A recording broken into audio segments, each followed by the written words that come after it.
Bonjour. Salut Julie.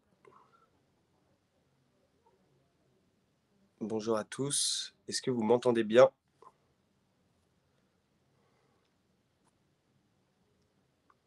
Ok, cool.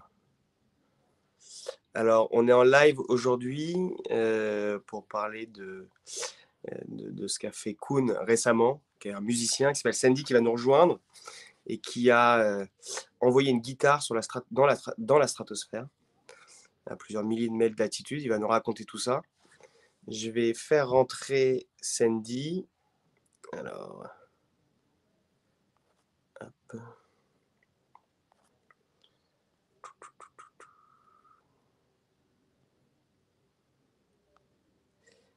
Et on va faire rentrer aussi Guillaume qui a aidé Sandy dans le projet.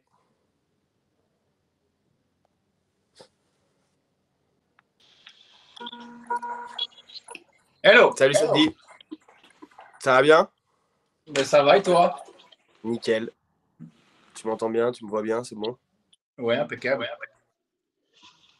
Bonjour Yes, Guillaume. ça marche. Oh, Salut. Guillaume. Merci d'être là les gars. Ben, merci à toi. Avec Comment plaisir. vous allez? Pardon? Comment vous allez? Ah bon, on va très bien. On va très bien. On va très bien. On est ravis d'être interviewé par ici et de voir comment ça se passe. Cool. Est-ce que vous pouvez vous présenter un peu rapidement pour ceux qui nous regardent?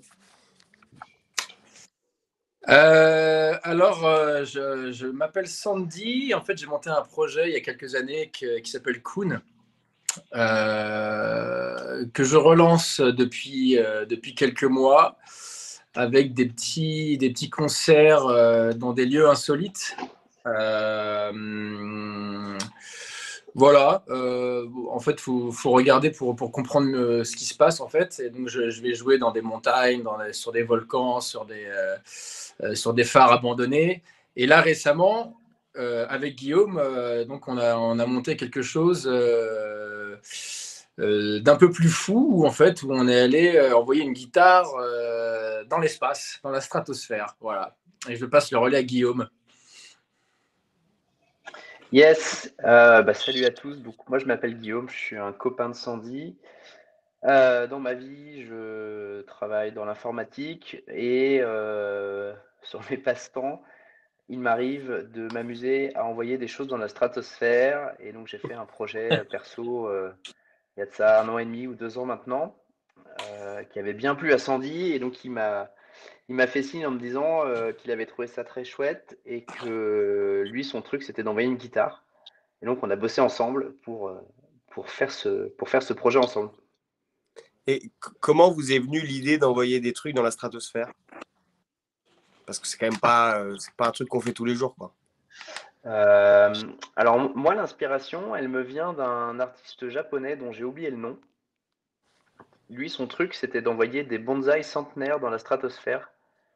Alors, il y avait tous une histoire et une démarche artistique. Et accessoirement, c'était hyper beau. Ça fait des magnifiques images. Si vous tapez Bonsai in Space dans avec votre moteur de recherche préféré, vous verrez les images et c'est juste magique. Et à la base, c'est plutôt ça, moi, qui m'a inspiré, qui m'a donné l'idée d'essayer de faire quelque chose pareil avec l'idée de faire quelque chose à la fois de technologique, parce qu'il y a de la technologie pour que ça fonctionne, et de poétique, parce que c'est ça qui est cool aussi. Ok, et toi Sandy, est-ce que c'est en voyant les travaux de Guillaume que tu as eu envie d'envoyer une guitare dans la stratosphère ou tu avais déjà envie de tutoyer les étoiles? Oui, j'avais envie de le faire, mais pas forcément de cette manière-là. Effectivement, quand justement j'ai vu que Guillaume avait envoyé une petite cocotte minute dans l'espace, ça m'a un petit peu excité.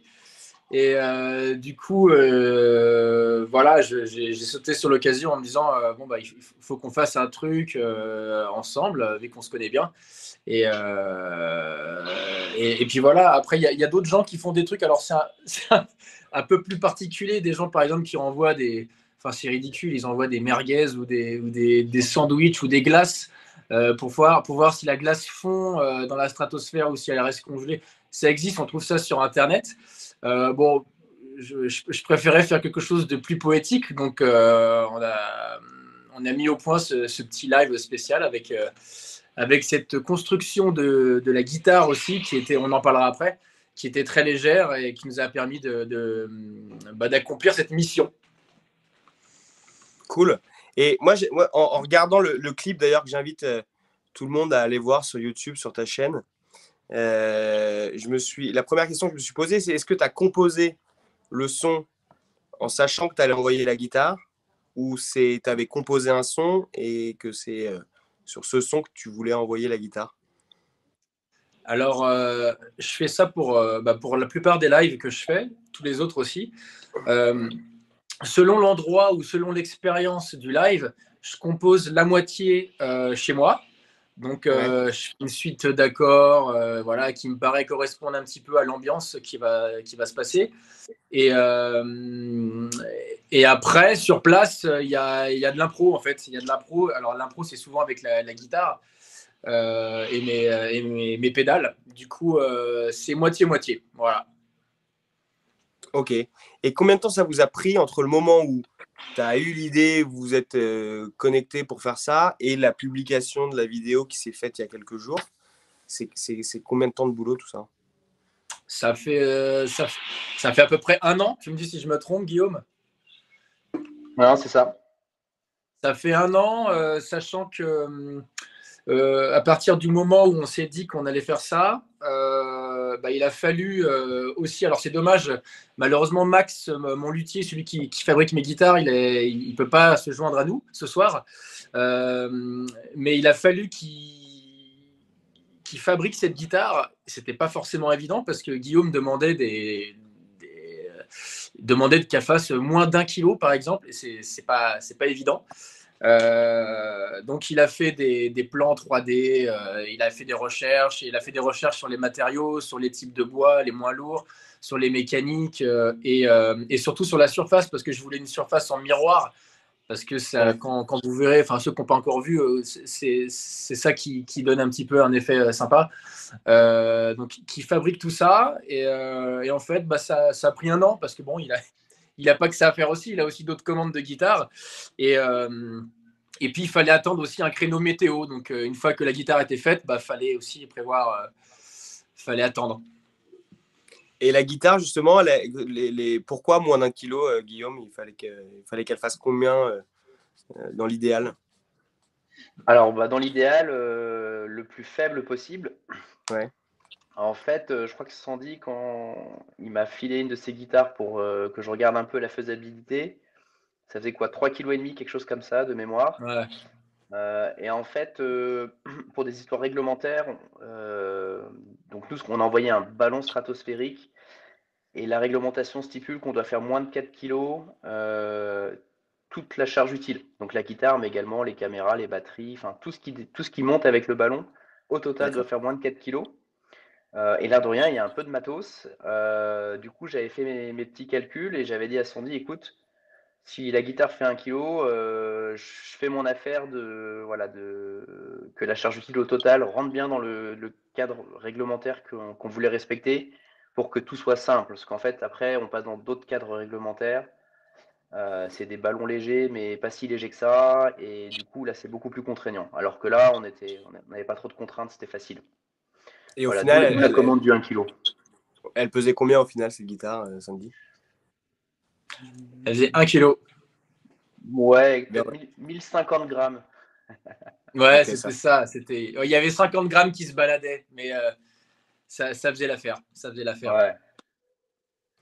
Et donc toi, Guillaume, tu as aidé à construire la nacelle et à faire les calculs pour que tout s'envole. Tu avais ton luthier, Sandy. Est-ce qu'il y a eu d'autres personnes mobilisées sur ce projet sur les 1 an que ça a pris? Le principal, c'était quand même Guillaume, ici présent, qui a quand même... il est très modeste, il ne dira pas tout ce qu'il a fait, mais il a fait énormément.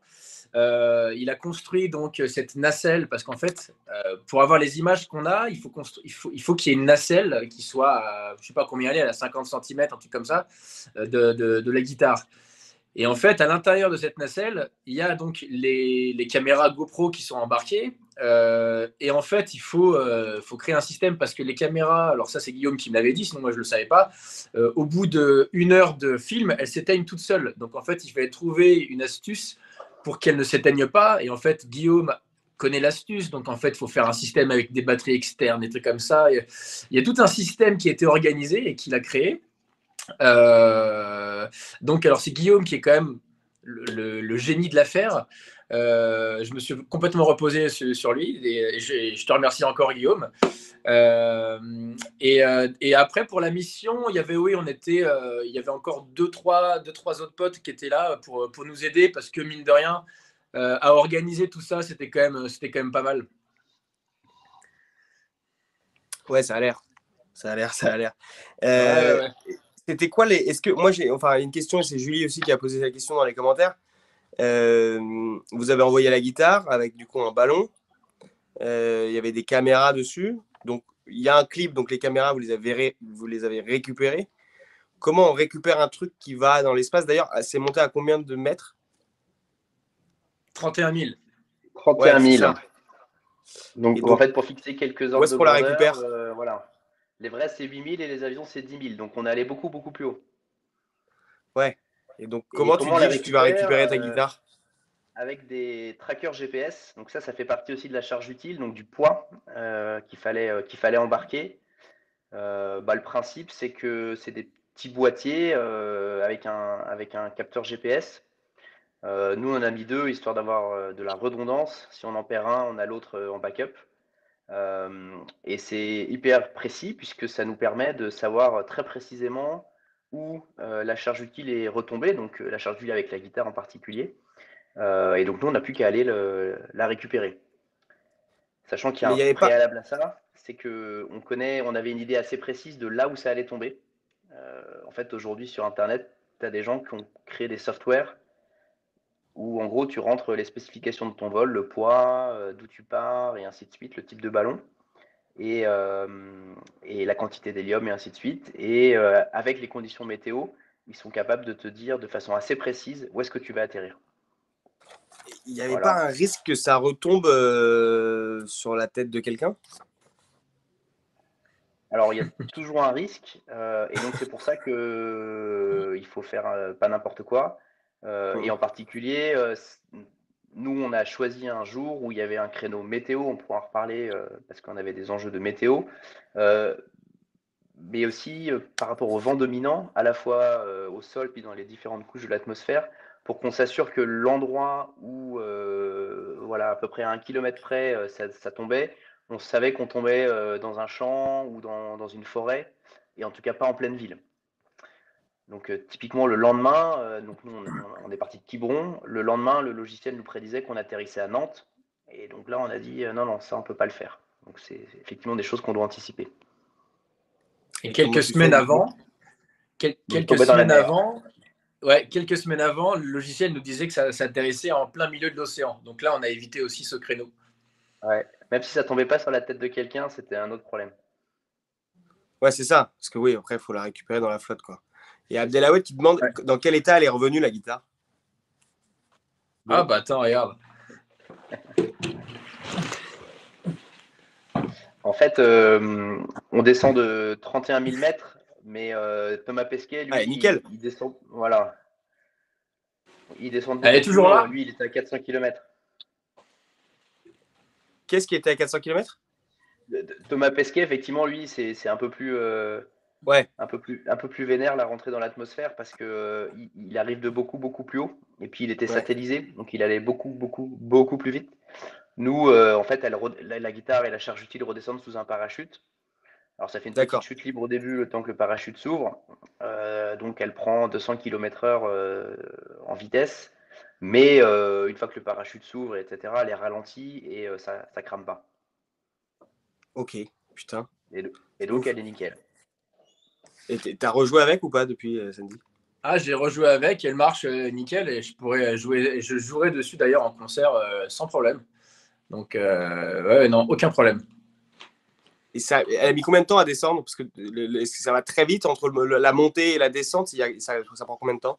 Ça met 2 heures pour monter et ça met 30 minutes pour descendre. Ah ouais, ok. Putain.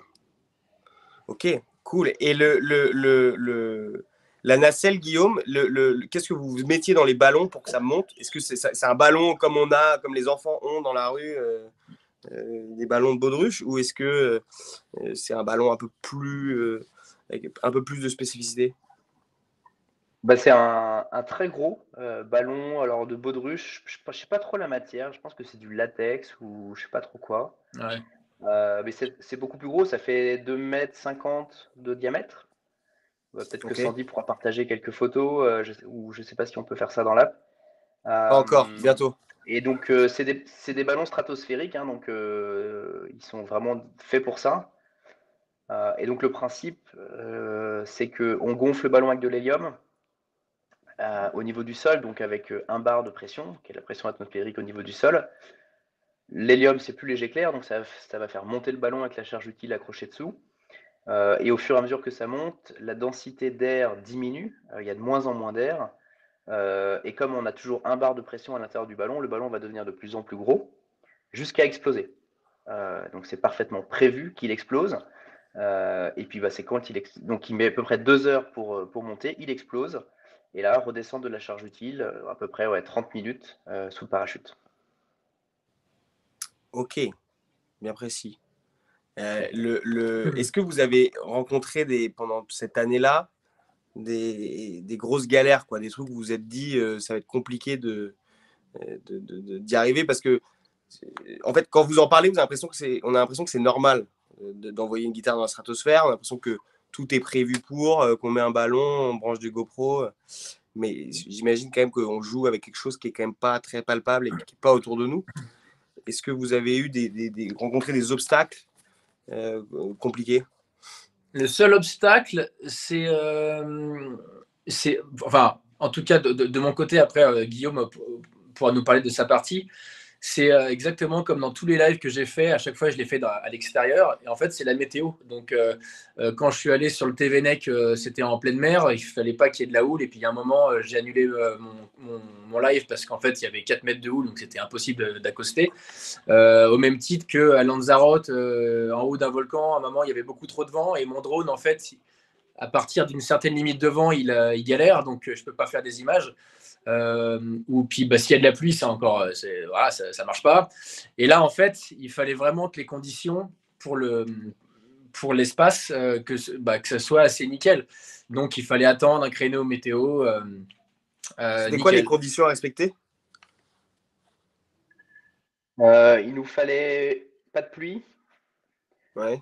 parce que la pluie, si ça tombe sur la charge utile, ça gèle en altitude, donc ça fait du poids. Et en plus, ça peut faire de la condensation sur les caméras, donc on n'a pas des belles images. Et puis le vent, c'est-à-dire que le vent, il peut changer selon l'altitude. Et donc nous, on voulait que ça retombe déjà sur Terre et pas dans la mer. Et ensuite, si possible, pas au milieu d'une grande ville, mais plutôt dans un champ où on était plutôt tranquille sur le fait que ça tombe pas sur la tête de quelqu'un. Bon, Donc ça, c'était les principales contraintes météo. bon, c'est ce qui s'est passé, il n'y a pas eu de blessé, quoi. Il n'y a Non, pas non, quelqu'un On qui le a dira gâché le pas. live à l'hôpital.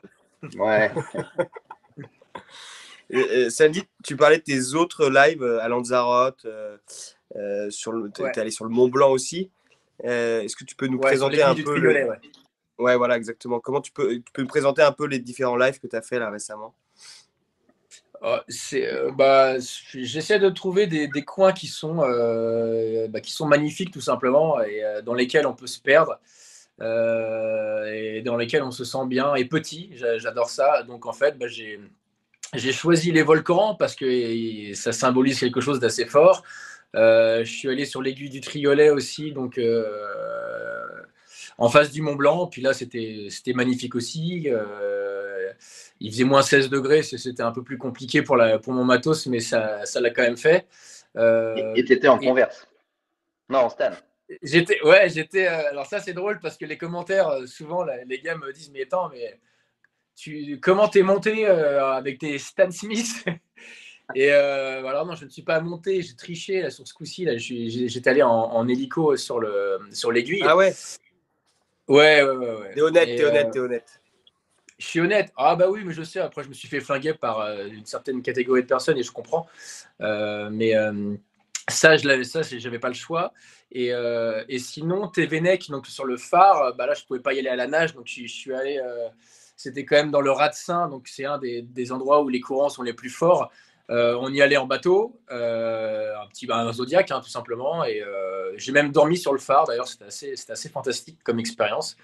Donc j'aime bien faire des petits trucs comme ça. Et je me filme en fait avec mon drone que je mets sur automatique, qui me tourne autour. Je mets mes GoPro, je les installe et j'enregistre en live. Donc c'est du vrai live aussi parce qu'il y a souvent des personnes qui pensent que je fais tout après chez moi. C'est du vrai live. C'est ça qui m'intéresse. Sinon je rapporte pas mon matos, il n'y a aucun intérêt. Ouais. Et t'es Ouais. tout seul là, sur le Mont Blanc, t'es monté tout seul et c'est toi qui as lancé ton drone. Ouais. Alors sur le Mont Blanc, alors, si on regarde bien, j'ai quand même un guide qui est avec moi. Alors, il est planqué quand on regarde bien les images, il est planqué sous un drap, sous un drap blanc. Il s'est accroché à la montagne quelque part avec un petit coup de crochet. Moi, j'étais attaché à lui avec un baudrier et une corde. Et puis, il m'avait d'ailleurs dit aussi, voilà, vu que c'était une arête, les arêtes, c'est comme ça, donc il y a du vide à gauche et à droite. Il m'avait bien prévenu, parce qu'à chaque fois, il y a des consignes de sécurité à respecter, que si jamais je tombais d'un côté, en fait, lui, il se jetait de l'autre. Et si jamais lui tombait d'un côté, il fallait que je me jette aussi de l'autre. Donc, il y avait des petits. Sachant que j'étais en Stan Smith. Donc, Pas très rassurant. ça glisse. Ouais, c'est ça. Toi, Guillaume, tu bossais sur ces projets ou pas? Non, moi je suivais les actus et les projets de Sandy, mais j'ai que contribué sur la guitare, dans l'espace, pardon. Et est-ce que là, on l'a dit, tu t'es allé dans l'espace, près des étoiles. Est-ce que tu as d'autres idées en tête? T'as des prochains projets dont tu peux en parler un peu ou pas? Ouais, j'ai lancé un appel à Thomas Pesquet. Euh, J'aimerais bien, si jamais il va sur la Lune, parce qu'en fait, il peut plus retourner dans l'ISS parce qu'il a utilisé ses 2 crédits. Ils ont le droit d'y aller que 2 fois, les astronautes. Et sa prochaine mission, il aimerait, je crois, il aimerait bien aller sur la Lune. Et ben moi, j'aimerais bien aller dans ses valises pour faire un live sur la Lune. Alors ça, c'est le projet de l'extrême, mais pourquoi pas, vu que SpaceX va très très vite et va peut-être nous emmener sur Mars rapidement. Pourquoi pas. Sinon, de manière plus sérieuse et plus faisable, il y a peut-être oui, il y a d'autres projets. Alors, je ne sais pas si je peux encore en parler parce que j'aime bien que ce soit un peu plus concret dans mes plannings avant d'annoncer tout ça, parce qu'à chaque fois, il y a toujours la possibilité que ça ne se fasse pas pour des raisons qu'on ne maîtrise pas. Sinon, tu as l'option, si tu veux aller sur la Lune ou en tout cas de plus loin dans l'espace, tu as les vols de. Je sais plus qui fait ça, je crois. Les vols touristiques à 450 000 $ le ticket. Ah Si bah t'as un peu ouais, de budget. il me faut un peu de pognon. Hein. Voilà, c'est ça. Mais c'est Avec quand même Virgin, cool ouais, parce voilà. que c'est 100 km. C'est 100 km? Oui, c'est Ouais. ça, ouais. C'est ça, Ah ouais. ouais, putain, je pensais que C'est je le pensais gars de qu'ils allaient un peu Virgin, non, plus c'est loin. pas ça? Ouais, si c'est ça, Abdelawad dit que c'est avec Virgin. Et, Ok, et ouais, surtout c'est sur ça. Sandy, tu peux monter. Tu peux jouer de la guitare à 100 km. Ouais. Mais après, combien de temps on reste là-bas? On reste quoi? Un quart d'heure, un truc comme ça, non? Ouais, je crois que Ouais, c'est pas pas, très pas long. longtemps. Ouais. Je crois que c'est pas très Faut long. faire une prise, quoi. Pas le droit pas de louper. Ouais, puis Pas à 500 conjoint. 000 balles le ticket, c'est mieux de pas se louper. Faut pas retenter le lendemain, quoi. Ça fait cher le live. Exactement. Et si on veut suivre un peu tes activités musicales, tes projets que tu sors, où est-ce qu'on peut te retrouver? Est-ce que Oh, tu un as des peu trucs partout. qui vont sortir? Partout, un classique. Je lance tout doucement là, le compte Insta parce que je n'avais jamais créé.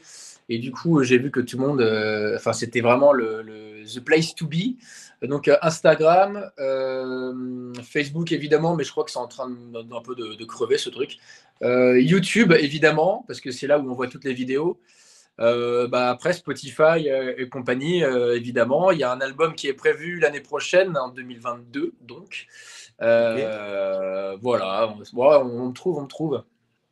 Ça fait combien de temps que tu fais du son? Parce que j'ai traîné sur ta page YouTube, j'ai l'impression que ça fait quand même bien longtemps que tu es là. Ça fait un moment. Koun, ça fait quand même ça fait 12 ans ou 13 ans, je crois, hein. Après, avec les gars, on a fait pas mal de tournées dans pas mal de pays, même dans une bonne quinzaine, si je me trompe pas. Et après, on s'est arrêté. Voilà, on s'est arrêté parce qu'il y a des moments dans tous les groupes, c'est comme ça. Il y a des moments, on a besoin de faire une pause. Et la pause était très longue. Du coup, on a arrêté il y a 6-7 ans. Et là, voilà. Donc là, je relance un nouveau chapitre et pour l'instant, ça part avec des lives un petit peu insolites. Ok, bah écoute, nous on sera là pour suivre. En plus sur Brut Live, c'est aussi un peu une aventure insolite de live qu'on est en train de lancer. La prochaine fois, on sera sur Android, ce sera plus simple et on pourra du coup accueillir ton luthier. Si jamais tu refais une expérience avec une guitare qui doit peser moins d'1 kilo ou plus de 20 kilos, ou que sais-je. En tout cas, voilà, on suit les prochaines expériences. Merci beaucoup, les gars, pour cette petite demi-heure passée ensemble. Koun, du coup, je vous invite vraiment à aller voir parce que le clip est vraiment assez. Les images sont folles. On a mis un bout en story sur le compte Insta de Brut, mais ça vaut le coup de voir. Ça dure 8 minutes, 10 minutes, je crois. Et je trouve que ça va crescendo, ça monte en puissance. Alors, je précise aussi que pour ceux qui veulent, alors il y a le titre, il faut commencer par le titre. Et j'avais posté aussi sur YouTube la vidéo du vol entier, en tout cas de tout ce qu'on a réussi à récupérer. C'est intéressant. Et ça dure quasiment 2 heures. Donc, si vous avez un écran géant, vous regardez ça. Et en fait, il y a tout. Il y a l'altitude, la température. Comme ça, vous voyez à quel endroit il fait le plus froid. Vous voyez au moment où elle est en chute libre. Il y a plein d'étapes. Et puis, c'est sympa. Il y a un moment où on croise un avion qui est pas très. Enfin, il est loin, mais il est pas. On l'entend à 8000 mètres. On voit un petit arc-en-ciel. On voit le golfe du Morbihan. On voit la presqu'île de Quiberon, Belle-Île-en-Mer. Enfin, il y a plein de cartes postales. C'est assez agréable à regarder. Donc, n'hésitez pas. Et attends, moi j'ai une dernière question. Tu parles d'avion. C'était possible qu'un avion se mange la guitare pleine face ou pas? Et est-ce que ça aurait fait quelque chose à l'avion? Ah bah ça aurait plus intéressé les médias, c'est sûr. Si tu avais fait 800 morts, ouais, mais bon, c'était pas le but. C'est pour ça qu'il y a des réglementations. Hein. C'est que là, le principe, c'est que si un avion se la mangeait, la guitare, elle était explosée, mais l'avion, il continuait sa route. C'est ça. Ok. Et donc, on a fait ça avec des autorisations de la DGAC, des autorités qui vont bien, et notamment civiles, mais également militaires. Et donc, les avions étaient prévenus. Et si jamais ils tapaient, c'était dommage pour nous, mais pas grave pour l'avion. Ok, bon, ça marche. C'était une petite question de curiosité. Ouais. Bon, merci beaucoup. Merci Guillaume, merci Sandy. Et puis, on fait prochain live avec Thomas Pesquet sur la Lune. Moi, ça me va. Vas-y. Avec plaisir. Merci beaucoup. Bonne soirée tout le monde. Salut. Ciao. Ciao. Merci.